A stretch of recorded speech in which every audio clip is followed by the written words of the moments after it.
Soy abogado y trabajo en el área legal de una agencia de seguros, no puedo decir cuál, porque perdería mi trabajo, ya que, al compartir esta historia, estoy cometiendo al menos 5 faltas administrativas y seguro más de una falta legal, pero estoy seguro de que esta historia debe conocerse, porque a mí me abrió los ojos hacia un mundo que creía inexistente.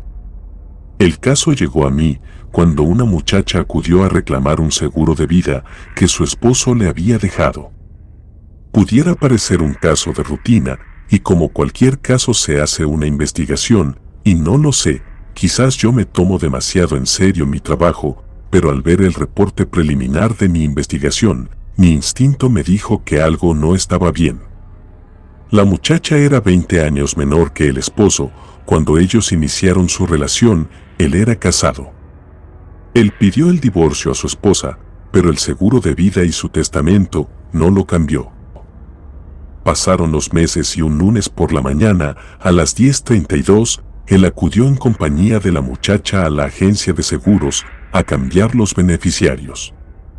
Retiró a su exmujer y a sus 3 hijos, también el 100% del seguro de vida, lo puso a nombre de la muchacha. Ese mismo día ellos se casaron. 5 meses después, el señor desapareció, al paso de 3 años y según el artículo 705, el juez a instancia de la parte interesada, que en este caso era la muchacha, declaró la presunción de muerte. Se leyó el testamento. Este tenía estipulado que todos sus bienes pasarían a ser de su esposa e hijos. La cuestión es que él no especificó nombres, solo decía esposa. Al momento de su desaparición y posterior declaración de presunta muerte, su esposa era la muchacha, por lo tanto, ni a su exmujer ni a sus hijos les tocó nada. Expuse todas esas observaciones para que el pago se pospusiera hasta hacer una investigación a profundidad y se determinara que no había nada que sugiriera que la muchacha había manipulado a su difunto esposo para alterar la asignación del beneficiario del seguro de vida. Se agendó una reunión entre la muchacha y la agencia de seguros. Yo aproveché el tiempo para indagar. Lo primero que me encontré es que la muchacha no había solicitado una búsqueda, hizo el reporte de la desaparición, la policía hizo lo suyo, y al no encontrar al señor ni su cuerpo, la investigación se cerró, y la muchacha nunca intentó que alguna otra instancia buscara a su esposo. Ahí empecé a sospechar que quizá ella tenía algo que ver con la desaparición del señor. También me puse en contacto con la exesposa y los hijos. Ellos decían que la muchacha había embrujado al señor.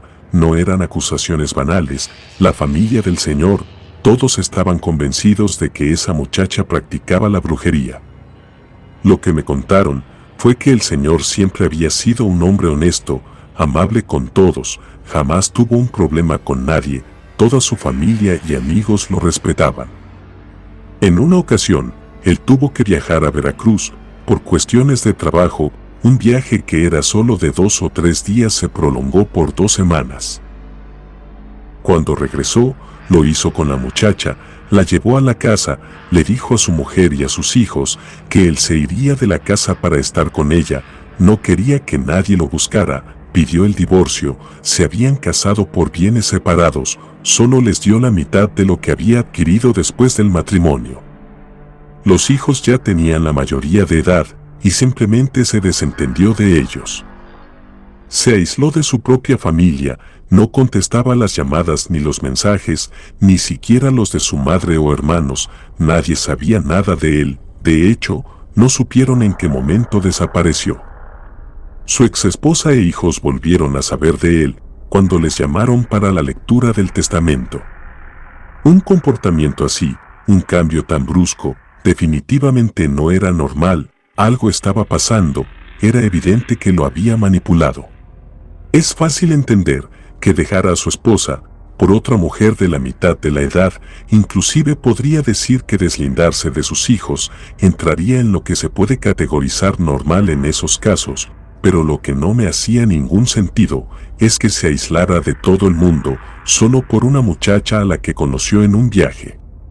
Llegó el día de la audiencia con la muchacha, la forma en que vestía, su imagen y presencia eran raras, daba mala vibra, tenía una falda de tablones verde con negro, su blusa era negra y ajustada, usaba 3 collares, uno en forma de pentagrama, otro con la figura de una cabra, y uno tenía una piedra extraña. Estaba tatuada del cuello, no sabría describir el tatuaje, porque nunca había visto nada parecido, era como una cruz hecha de nudos y entrelazada a un círculo, en la mano izquierda tenía una especie de pulsera que llegaba hasta los dedos, insisto, su apariencia y vibra eran extrañas. Ella estaba muy molesta y ofendida, alegaba que no podía creer cómo era posible que tratáramos así a nuestros clientes. Yo le dije que todas mis horas de trabajo y esfuerzo eran para que nuestros clientes estuvieran satisfechos, pero también le aclaré que ella no era nuestro cliente, sino que lo había sido su esposo. Yo le cuestioné todas las cosas que había investigado, y le dije que yo creía que ella había manipulado al occiso para quedarse con todo. Contestó que no tenía por qué discutir conmigo su vida personal. Le aclaré que un abogado no discute y que yo simplemente le estaba argumentando los motivos por los cuales yo creía tener razón. Le pregunté si ella sabía que el hombre con el que estuvo 2 semanas en Veracruz estaba casado. Me respondió que, en aquel momento, no lo sabía. Le cuestioné si había visto el anillo de bodas o la foto de su boda en la cartera. No respondió. Le pregunté si una persona honesta se metería con alguien casado. Tampoco respondió. Se puso a llorar y trató de hacerse la víctima.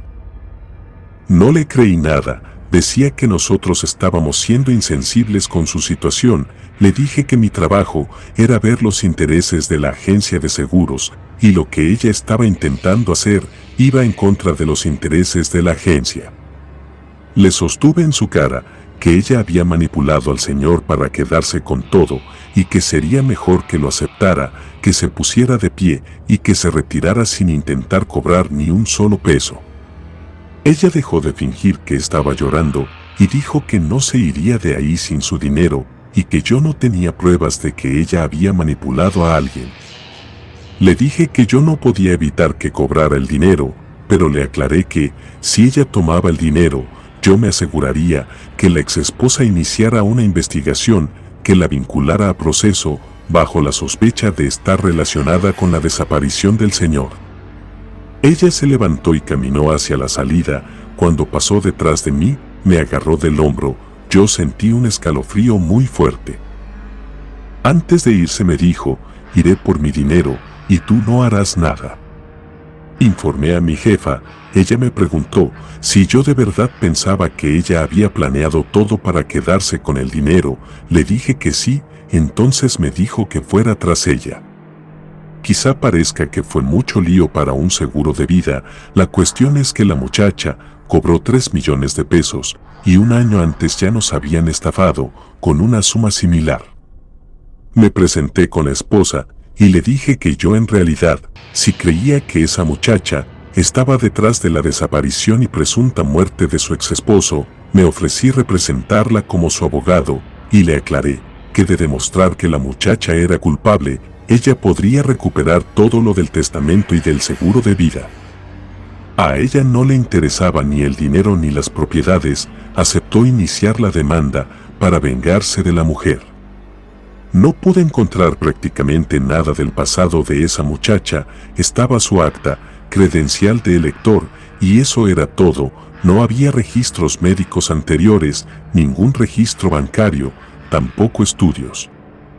Con su familia ocurría lo mismo, que por cierto solo la conformaban mujeres, ni un solo varón. Su madre la registró sin padre, y su abuela registró a su madre sin abuelo. Tenía hermanas y tías solo mujeres, además ninguna tenía registro de ingresos, porque todas vivían de hacer trabajos para gente que creía en brujería. De hecho, la muchacha también se dedicaba a eso cuando conoció al occiso.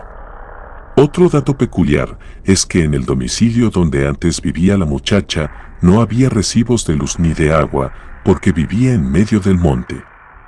Mis contactos de Veracruz también me dijeron que todas las familiares de la muchacha se dedicaban a realizar solamente trabajos negros y amarres.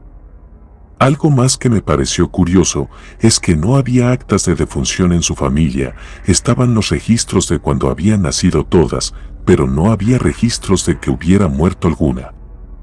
Yo sabía que al menos una de sus hermanas había muerto, porque eso lo investigaron mis contactos en Veracruz.